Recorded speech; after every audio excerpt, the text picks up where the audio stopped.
Comandante, or Commander, is the story of the captain Salvatore Todaro, a captain of the Italian submarine that during the Second World War, after sinking the enemy's boat, he was saving the enemies.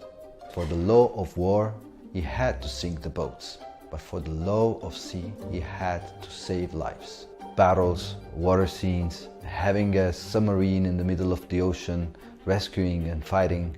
The show needed this to look real, and they were having difficulties finding a way to do the submarine stuff in the mid-Atlantic practically. It became very quickly apparent that we could not do green screen or blue screen. So luckily we're in the moment of LED walls, Unreal Engine, and a way to actually do this in a real-time on-set sort of way.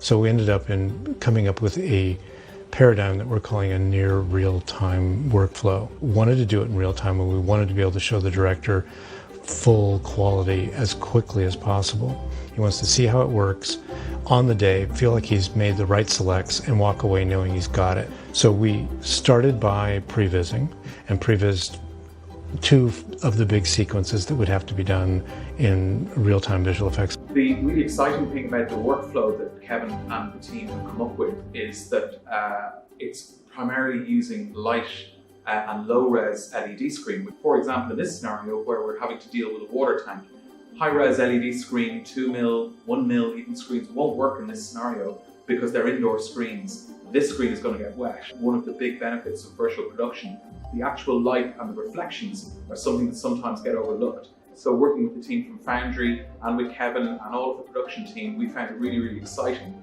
because this workflow will allow for low-res LED screens to be used in particular scenarios. One of the big advantages, again, on this particular workflow is the implementation of Unreal Engine and Nuke. Again, we found this a really exciting crossover. And looking at the Foundry workflow, this is now capturing a lot of that data that would otherwise be lost. I think this is a very, very valid workflow that's capturing all of that metadata, but also in a form that's useful. So we're here taking part in another test for the Comandante project. In particular, we're looking to accomplish two things here. So the first thing is to try to solve some of the problems that are inherent in virtual production. How to make sure that the highest quality of images are captured on the day and that you're able to take that home.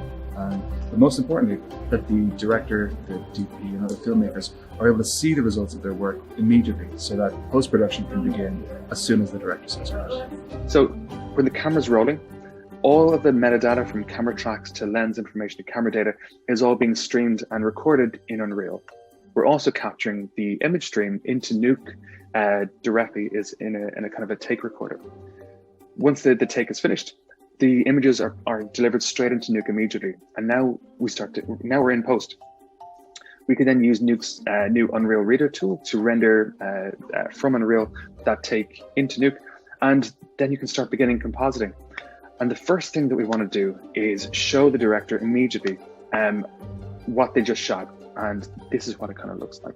We start by using the Unreal Reader tool, which is just released in Nuke, to render a higher resolution and higher quality version of the Unreal take. We start merging the virtual and physical in a very simple overlay, incredibly important to the directors and producers because they can make decisions on it, they can act on this. We need to separate this actor here from the background to replace the background. And we're going to do this inside of Nuke using an AI tool called Copycat, where you can shoot against a green or blue screen. So you turn the LED wall green or blue. You ask the actor to do a bunch of rehearsal takes of movements that are representative of what you're going to do. We then bring that footage into Nuke. We use Nuke's keying tools to generate kind of high quality key and map.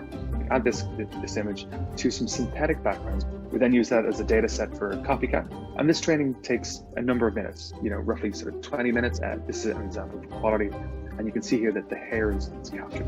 And the final thing then, again, we're in comp. We're doing post-production now. So when we look down here and we notice that there weren't any shadows in the feed originally, we were able to comp these in very, very quickly in a matter of minutes. There's an issue with tracking where we lost track for a couple of frames. We're able to really quickly snap the track back in here and using very simple 2D commentary. That's what you can do in a matter of minutes. So imagine what you can do then if you've got more time.